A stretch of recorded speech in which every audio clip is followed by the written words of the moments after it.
Hello, it's Ruby, and today I'm sharing with you a video I never thought I would actually be able to share. And that sounds really silly, but I'm just so happy to be bringing you this video today. So some of you might know that I am releasing an academic planner this year.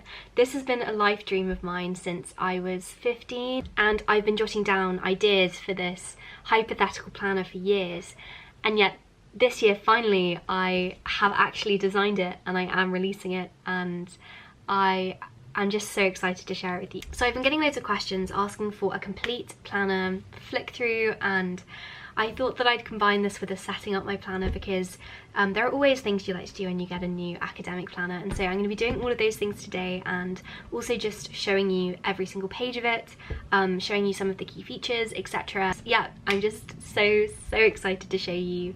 I hope that you love the planner as much as I do. So this is very exciting, I've got to say. I'm going to open up that beautiful orange cover. This is a little intro I've written, and then there's an about me page which I always love to fill out at the beginning of a planner. And so there's, you know, the boring stuff like your name and where you study and your contact details, but also I wanted to include a space for some more personal questions which you can maybe look back on in the future and compare your answers. Next, we've obviously got a contents page, always handy to have. I wanted to put in the space for contact details because I know, especially at school, I might be given a friend's mobile number, and it's good to have a place to write this kind of thing down, especially if you're not allowed phones at school. Then there is a morning and night routine tracker, and I've never actually seen one of these in a planner ever before, or even a bullet journal. This is a place where you can just bullet point your morning and night routines and keep it all in one space. I like to change up my morning and night routines frequently, and there might be something new that comes up which means that you have to change it, so I would recommend writing this one in pencil so you can just go back and alter it if you need to. Next, we've got a space for goals because it's always great to set goals at the beginning of the year. I've made room for academic goals, but also for the next few years and for your lifetime. So this is kind of reflecting an ideas book. I've spoken to you about an ideas book before. This is where I will every day write down things that at some point I want to do, and it helps keep me motivated. So I wanted to channel just a little bit of this into the academic planner. Next, we have got a grade tracker, just so you can keep track of your progress with different subjects, and also a space for tracking revision resources. Next, a space for clubs and societies. One of my favourite things at the beginning of every year is being able to go through and choose which clubs and societies I want to sign up for. At the top, you know, that's just a space for maybe mind mapping your ideas or listing them, and then there's space for actually tracking where your club meets, what time, the day. Next, we've got a recommendations page. So often I'll be with friends on campus, they'd recommend a site to me or a show, or a teacher would mention a book, and I'd want to remember to read it but I'd forget. So I wanted to include a place where you could just jot all of these down and have it all in one place. These next two pages are the book related ones, which are very important in my books. So we've got these bookshelves for tracking all of the books you've read, and also a library book log. I've again never seen this spread before. This is to make sure that you don't let a library book go over the due date, so that you can just easily keep track of all of the books you have out. Then we've just got a notes page. All of the notes pages in this diary are dotted because I just think dotted paper is, number one, aesthetic, but also very flexible. You can draw diagrams and mind maps, you can draw tables. And then there's also a notes page specifically dedicated to things to do before the new academic year.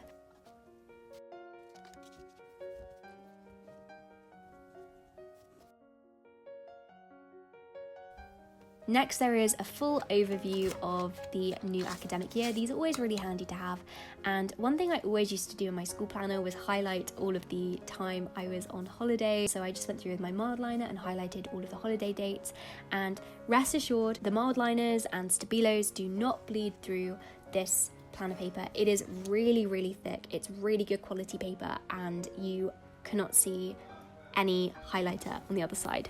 So now we come into the actual bulk of the planner. So every single month we have a card separated page with a flower and the name of the month in this beautiful typewriter print.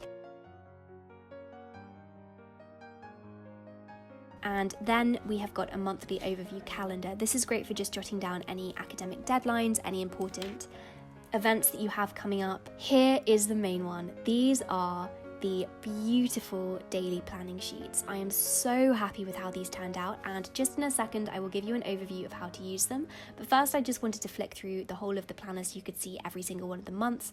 You can see that a few of the months have other tracking pages which could just come in useful for that particular month. So for example, in May we have an exam timetable, we've got New Year's resolutions for January, a place to track gift ideas for the holiday season, revision to-do lists. There is just so much embedded within this planner. So then after that we go on to a few pages of notes pages, and then we've got 2 master to-do lists. So one's academic and one's non-academic, and you could just add to these during the year. And finally, there is a space for signatures. This is in lieu of that American yearbook tradition. At my school, at least, everyone would want to sign each other's planners, and so I wanted to have a special space for this in the planner because I know it's something that lots of people use theirs for. That is it. That is the back of the planner. So now that we've done that, we're going to go into the daily planning sheets, which is so cool. A lot of other planners have either 1 page per week or 2 pages per week, but I wanted to give 3 pages for every week because I find that my to-do lists are often quite long, and I like to have quite a lot of room to write down things. I think lots of students do need a lot of room for writing down their tasks. And then next to that there are 2 boxes. I'm going to be using one for tracking due date of the assessment and one as a tick box. And then on the side you can see that there is also space for tracking events that you have on today. Then there's space for reminders, also commitments that evening, and finally time you aim to spend working. Also, the weekend spread is slightly different to the other spreads, mainly because there is just a little bit more room for weekly reflections, jot down things you might want to come back to in revision. This is so handy because it means that later on when you come to exam season, you can flick through every single week of your planner and see the few topics that you found particularly hard that week that you know you need to come back to more. That's a feature I really like. So I'm actually going to go in here now as well and make a key for my planner. This is something I was going to put in as an actual page, but I didn't think everyone would use it. So if you did want to add a key, you could do what I'm doing and just use some washi tape to stick one in on the very front page, which I left blank for this very reason. I really wanted to design a planner which people could use as their sole planner and not have to rely on anything else alongside it. So because I know that some schools need house point trackers, get signatures for their house points, especially if you're in the UK. If you're at school and this is a spread that you need, when you buy the planner, you actually do get a PDF download of a house point tracker. So the planner goes on sale on the 17th of August at 5 PM BST, and there is limited stock available. The planner, it also does ship internationally, so no matter where you are in the world, you can order and we can get your planner shipped out to you. And the shipping charge is as low as we can get it, but it will still be more if you are obviously ordering from abroad. And very importantly, you want to know how much it costs. So this planner costs £16. I really wanted to make it as affordable as I could without scrimping on quality and making sure that it was still the best product that I could possibly give you. Another thing to keep in mind is if you order on the day of release, which is the 17th of August, you will get a free wellness tracker with your order. This is a PDF download, which would usually retail for £1, but you get it free if you order on the day that we release. Anyway, thank you so much for watching today's video. Remember that the planner goes on sale at 5 PM BST on 17th of August. And yeah, I hope that you have a productive week.